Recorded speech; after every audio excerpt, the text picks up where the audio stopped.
une règle, une paire de ciseaux à tissu, une paire de ciseaux tout usage, un crayon feutre, un couteau à dents ou un X-Acto, un marteau, une paire de pinces, un tournevis plat, une agrafeuse.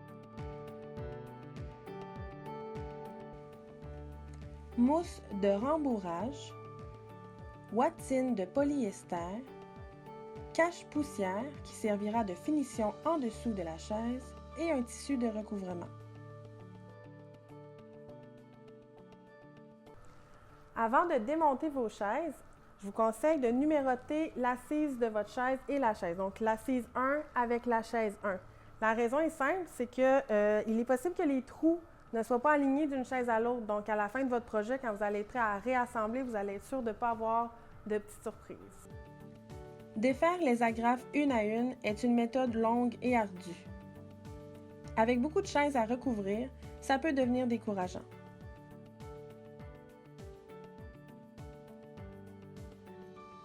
Notre méthode facile consiste à insérer le tournevis entre le tissu et les agrafes et à faire un mouvement de levier. Utilisez ensuite les pinces pour retirer les agrafes qui sont restées dans le bois.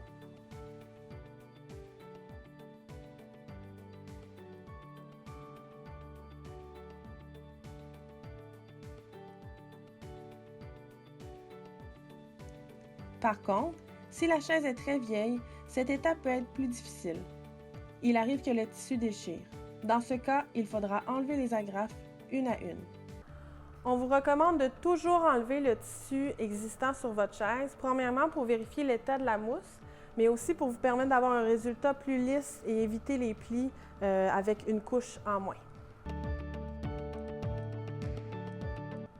Si la mousse est affaissée, qu'elle est tachée, qu'elle est sèche, qu'elle s'effrite, il faut absolument changer la mousse de rembourrage.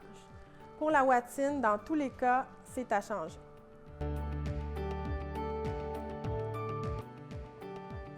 À l'aide d'un crayon feutre, utilisez le fond de chaise pour tracer la forme sur votre morceau de mousse de rembourrage. Faites la même chose pour le cache-poussière. Pour la mousse, coupez à l'extérieur du trait de crayon, ce qui va donner à peu près un demi-pouce supplémentaire au format de l'assise.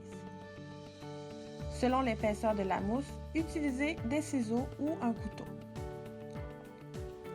Lorsque vous utilisez un couteau à dents, il est important de le déposer à plat sur la mousse et de tirer doucement. Ne faites pas de mouvement de va-et-vient, ça pourrait créer des entailles dans la mousse. Marquez le centre du dessous de l'assise avec une grande croix de part et d'autre. Ce marquage permet d'avoir un repère pour centrer le motif s'il y a lieu, ou encore pour poser un tissu ligné le plus droit possible.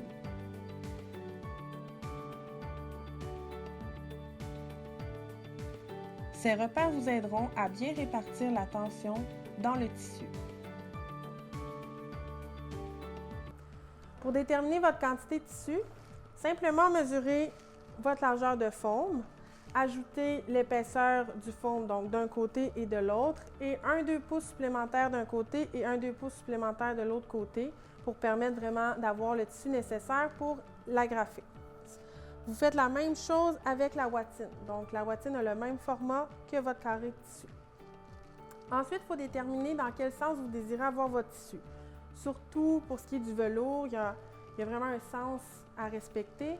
Si vous voulez que toutes vos chaises soient identiques, il faut pouvoir le respecter. Donc, je vous conseille de marquer le devant du tissu d'une petite croix quand vous aurez décidé dans quel sens vous voulez l'avoir. Ça va vous aider à ne pas vous tromper pour la suite des opérations.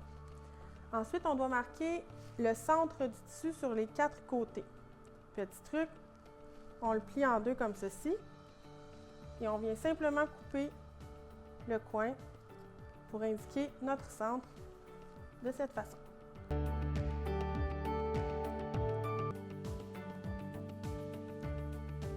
Déposez le tissu face vers la table.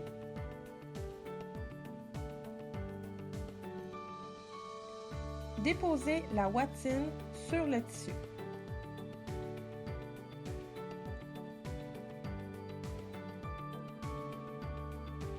Déposez ensuite la mousse au centre sur les 2 couches précédentes.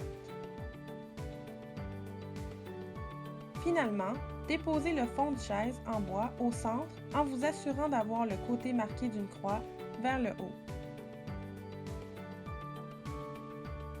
En se fiant à la marque faite dans le tissu, alignez le centre avec la marque tracée au centre de l'assise, en avant et en arrière.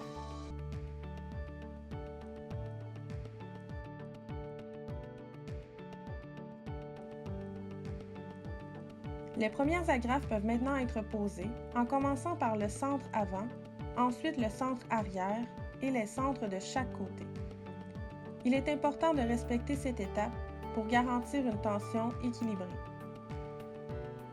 Pour un bon point de départ, l'agrafe à l'avant et à l'arrière doivent être extrêmement tendues. Ne vous en faites pas, elles seront retirées à la toute fin pour réajuster la tension.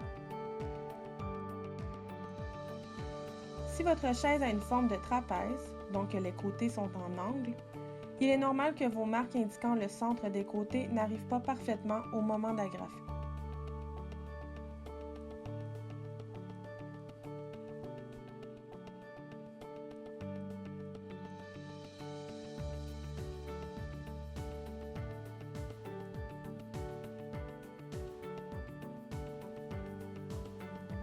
Pour agrafer tout le tour de la chaise, travaillez chaque côté en commençant à la droite de l'agrafe centrale. Il ne faut pas tirer le tissu perpendiculairement, mais plutôt avec un angle de 45 degrés pour bien éliminer les plis potentiels.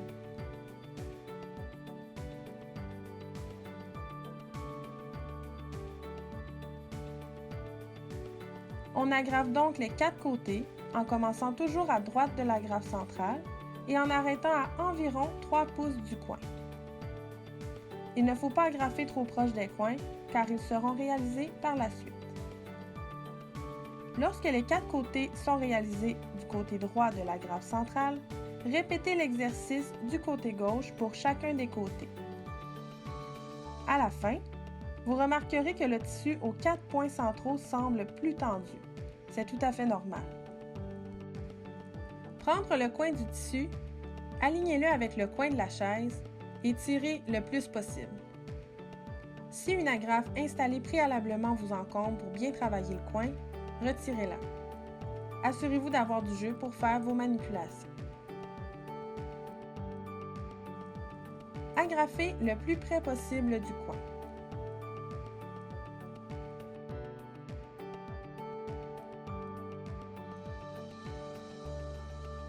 Enlevez l'excédent de ouatine au besoin. Coupez le coin du tissu en forme de carré jusqu'à l'agrafe.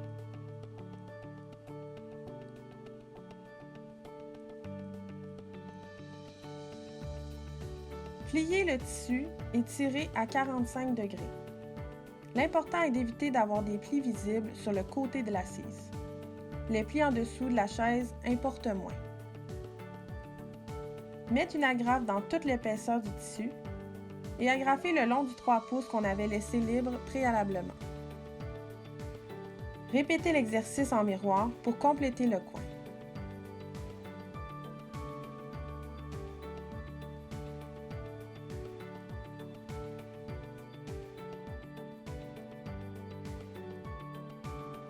Finalement, coupez le surplus de tissu. Les premières agrafes qui ont été posées ont créé une tension et donc un creux sur la forme. Retirez la première agrafe qui a été posée et laissez la tension se libérer d'elle-même.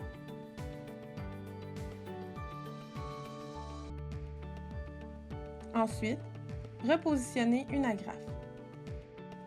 Répétez pour chacun des côtés. N'oubliez pas de laisser la tension se relâcher avant de mettre vos nouvelles agrafes. C'est le temps de faire de petites corrections au besoin. N'hésitez pas à retirer une agrafe si elle crée un pli ou une tension non souhaitable. Nous vous recommandons d'installer un cache-poussière pour une plus belle finition en dessous de la chaise.